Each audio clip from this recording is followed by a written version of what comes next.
What's the first thing you see when you look at me? I get a lot of different comments. I get a lot of different reactions. People tend to be quite scared when I walk in a room.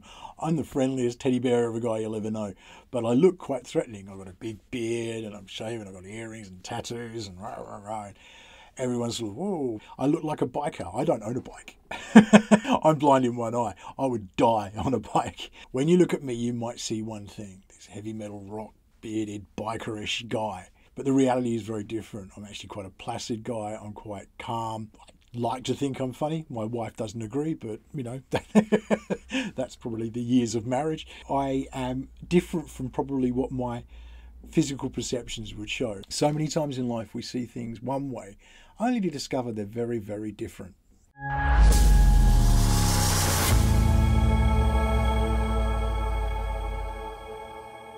I've learnt this in my life through so many things. As I was growing up, I went to a church that was very, very, what I would now label as judgmental on people. I think missed the point on a lot of issues that I think are really important, which is mainly around love and forgiveness, which really wasn't there in spades. But the reality is that bled through to me. And so I had these very set ideas about what people should be, who people should be, what they should be like, what was right and wrong for everybody, not just for me. And it becomes a bit of a tangled mess. And I haven't lost my faith, but what I have done is come to a realization that it's not my place to be a judge of anybody else. Yet we do it all the time. I do it all the time. When I see people, I will make judgments subconsciously. I can try to override that, and I do try to override that with my, experiences and taking a step back and actually allowing people to be their genuine selves and accept them on that level. But we all do it. And I think what's more tricky is that when you've got something that's hidden, not immediately visible, it becomes very, very difficult to judge correctly. What I mean by that is this. My daughter's a PDA, Pathological Demand Avoidance.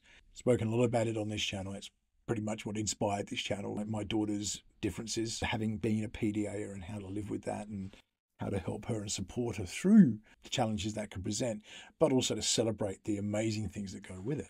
On the surface, you would not know my daughter had any neurological differences. For a school, you can't wear shorts because of ticks and bits like that. So I like to wear like baggy jumpers. I don't like wearing anything tight because it's really uncomfortable. When you first meet her, she's charming, she's very coherent, she's very understanding, she can be empathetic, she makes good conversation, she'll make eye contact, all the things that you don't associate with traditional autism in the Rain Man sense, which is so wrong. And if you want to see why, check that video out. But the reality is, it's only when you've known her for a little while that you start to realise these things are there and they start to come out. Problem is that before you get to really know her and before you understand the challenges and the experiences that PDA brings, is that you can think she's certain things. And I'm going to go through my top 5 things that I think my daughter's had to face, in that they present a misconception and they're misunderstood by people who are speaking with her or getting to know her. And they can think it's one thing when it's actually another. So number 1, my daughter can appear very rude or stubborn. And this is in fact something that's not exclusive to PDA at all. This can come across in many different neurodivergent forms, definitely within the wider autism spectrum. It's often something I hear people say they're so rude or they're so matter of fact, they're so direct. And it's just simply a different way that the brain's processing the world around us. So for me, I tend to be very aware of what I'm saying, and I'm very careful about the words that I choose. That's come over, 50 odd years of of living and learning that the hard way, saying the wrong thing, learning from it. For my daughter, she just sees things in a very black and white way. It's called binary thinking, and she just sees things as black or white, right or wrong, left or right. There's no real grey areas in her life. She's starting to understand those things more. That's partly to do with age. She's 13. But she sees very much this is one way, this is another way. And it can be very challenging when you're speaking to someone like that who's just speaking very directly, like, whoa, what have I done wrong? It's not that they're trying to be aggressive or she's trying to be stubborn or she's trying to be rude. This is just the way her brain works and the way that she's communicating. And over time she'll learn to communicate. But I'm careful with that because I don't want to push her into masking, which if you want to learn more about, check out the video up here. But the reality is she's not being rude. She's not intentionally being rude.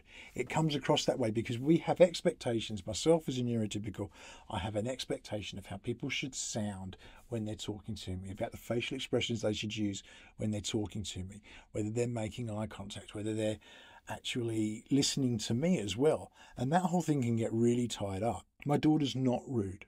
And in fact, if she thought she was being rude, she'd be really upset by it. It would actually cause a lot of anxiety for her. She'd be really worried that that was something that was going to cause issues. She can't help being that way. It's something that takes place purely on a subconscious neurological basis. So it seems like she's being very rude. It seems like she's being really offensive in some situations. She's not trying to be. Her differences don't allow her to process the conversation in the same way that I would with her. When we know that someone's neurodivergent, even if we don't, maybe we just need to take a step back sometimes and say, well, maybe I'm reading the situation wrong. Are they actually trying to be rude? I see this a lot on Facebook. As you know, I run a large group on Facebook looking to support and help parents and carers of neurodivergent kids. One of the things I do see on there is we really encourage the autistic voice to be a part of that group. We want autistic people to comment, because that's the best way to learn. It's the best way I've learned anything about my daughter in my life, is to talk to other autistic people, other neurodivergent people, other PDA people who understand it from the inside. What will sometimes happen, though, is that somebody will be very blunt in their response. And it's even harder when you're talking in text, isn't it? When you're just typing a response, you don't have the intonation, the friendliness that might come across in a tone of voice. People might use emojis and stuff like that, but often it's just a very black and white response. And it can be hard to read something with the intended tonality. Sometimes we have to take a step back and reread it and think, are they actually being rude, or are they just typing this in a certain way? And people can react really badly. And it's something we sometimes have to step in as administrators and say, I don't think this person's being offensive. What they're trying to say is this. They're just struggling to phrase it in a way that's coming across in the way they intend it. And that's something that we really do need to do more in life in general, I think. Take a step back before we react. Is someone really being rude? For my daughter, she's not intentionally being so. Number 2, my daughter will appear to melt down from nowhere. The reason I say this is a misconception is because it can be really disarming.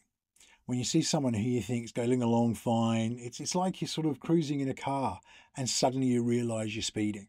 It happens on the motorway a lot. You're just following the traffic and then suddenly you just go to overtake and you're doing 100 and you're like, whoa, where did that come from? And you have to be legal and get back into the right lane and all that kind of stuff. But the reality is that it can happen so subtly and so easily, and it's like suddenly we're there.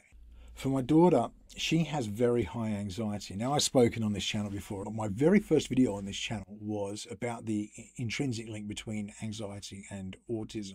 Interestingly, I had a comment on that video just recently where someone had said that it felt like I was trying to use anxiety as a cause of autism, essentially. And that's absolutely not what I was trying to say. I just do see that there's an intrinsic link between anxiety and autism. They go hand in hand.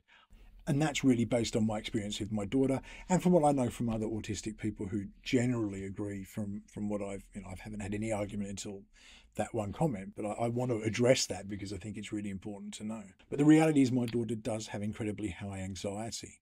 I've often spoken on this channel before about the internal cup of emotion that we're able to have and the capacity that we have. Think of it on your car. Your revs, as I'm driving along, my revs will pick up, and then when I need to change gear, they'll go back down. What you want to do is avoid hitting that red zone, because that's when you're going to start doing damage to the engine. What's happening is that we're cruising along and the revs are quite high and the engine is fine. It's all moving along nicely, and as long as we're shifting gears when we need to, we're okay. If you liken that shifting gears to finding ways of, when things are getting frustrating, managing our frustration in a healthy way. So it could be stimming for a lot of neurodivergent people. It could just be having a conversation. It could just be having a deep breath. All the different things that we do to manage our stress level. Is that dial is the emotion. It's not negative emotions. It's not positive emotions. It's both. And it goes up and it goes down throughout the day. And as we get pushed and pushed, you might even think of it as it's got different zones in there. There's a green, orange, and red zone in that rev counter. And we can head up into the orange.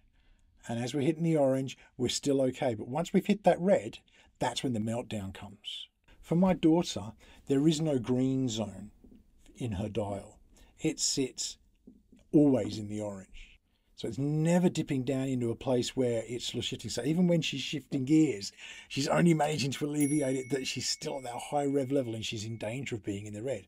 And it doesn't take much before, boom, she's hit that red zone, doing damage to her engine, if you like. She melts down. She is in an angry state. She's in a fight, flight, or freeze mode, and her response in flight, fight, or freeze is always fight, and she will go into that angry, aggressive way of dealing with things. Understanding that, what you realize is that she's not getting a meltdown out of nowhere. She's been holding this off, trying to manage the revs for as long as she can, until one thing, just that one tap on the accelerator into the red zone, boom, and she's gone. And it's so difficult to manage as a parent sometimes. But now I understand this. Now I understand that there's no green zone for her. There's never a low rev. It makes it so much easier to understand this didn't come from nowhere. It's been brewing for a while. And after a while, you start to pick up on the little intricacies, the little warning signs that go, you know what, we're heading for the red. It's time to maybe change scenery, depending on our environment, or do something that helps her to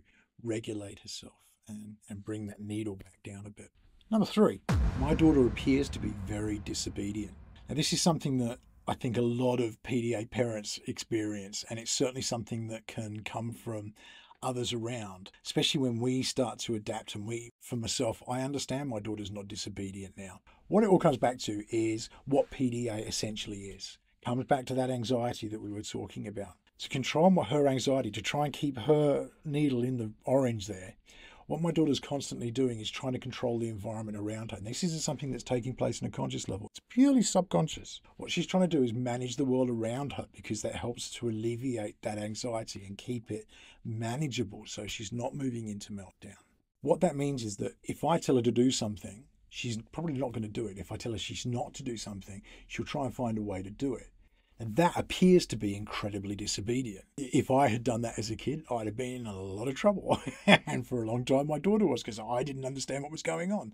But the reality is my daughter's not being disobedient. She's not being deliberately naughty. What's actually happening is, on a purely neurological level, her brain is trying to take control of the situation around her.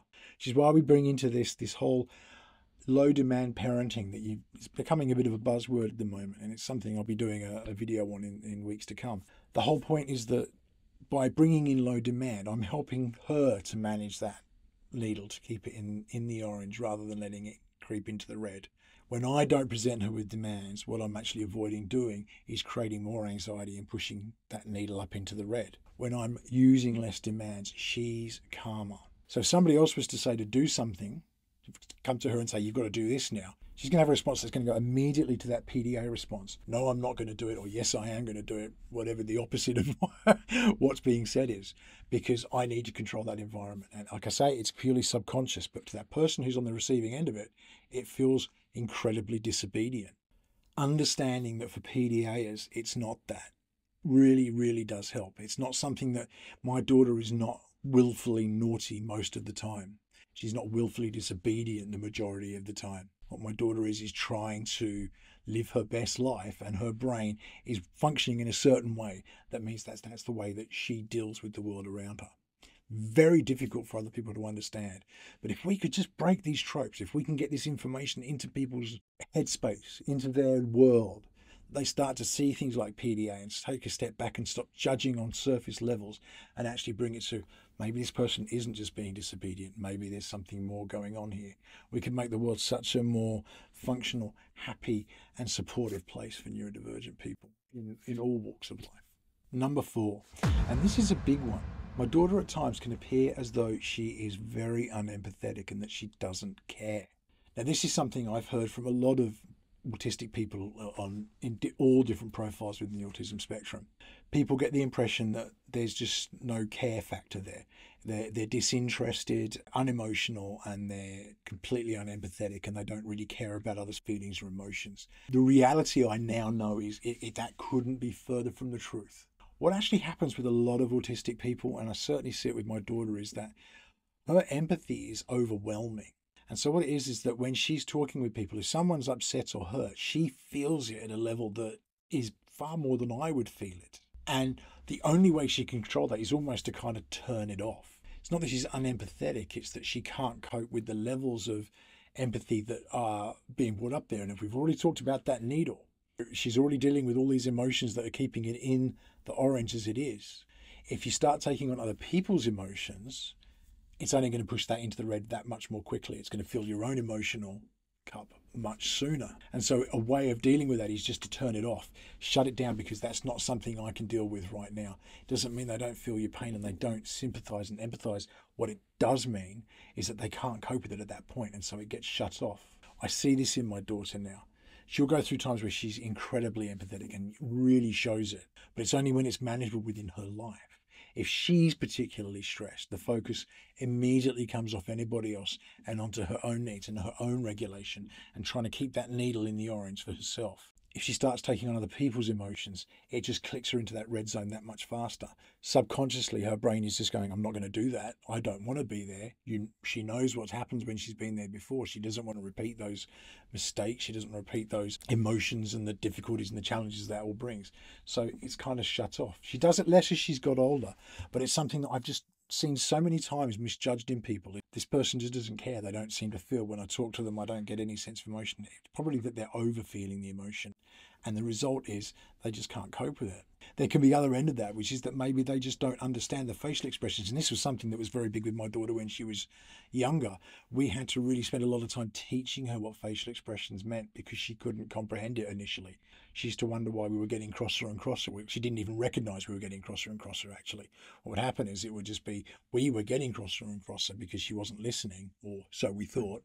And it was actually that it was just this flat line for her. And then suddenly we were really angry. She couldn't judge the facial expressions, the nuances, the tonal expressions that were changing. So we had to spend a lot of time working with her to help her to start to understand that. But yeah, it's one of those things. It could just be that the ability to read that just isn't there. That doesn't mean they're unemotional or that they don't care. It just means that their brain isn't working in a way that allows them to be able to receive that information in a way that you or I would, as neurotypical people. If you're a neurotypical watching this, I should say that.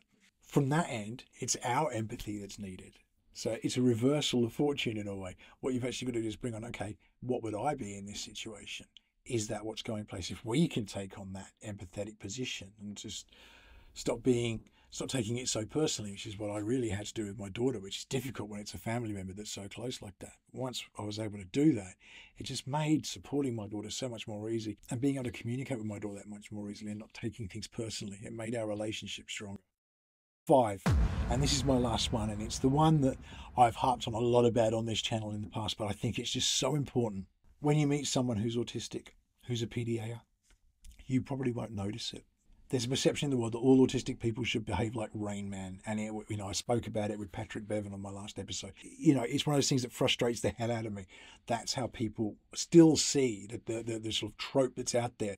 The stereotypical autistic person looks like Rain Man, and it's just so far from the truth. Most of the time, you won't be able to tell someone's autistic until you've really got to know them a bit, when you start to see those certain autistic traits coming in.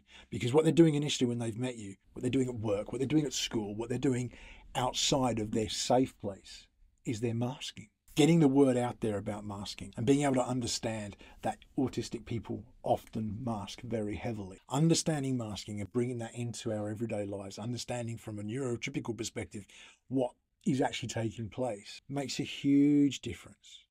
So someone's saying they're experiencing this stuff at home. That's often the case. That's often actually the reality of it. What you're seeing in your environment is purely the fact that this is a person who is masking.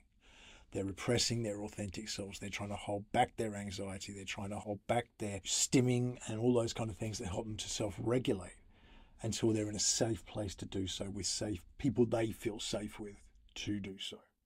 I'd love to hear your thoughts on this. If you're neurodivergent, if you're autistic, if you're a PDA, I'd love to hear things that you think are misconceptions that are out there about you that people don't understand. It'd be a great thing to expand into another 5 or another video later down the track. Likewise, I'd love to hear from neurotypical people out there.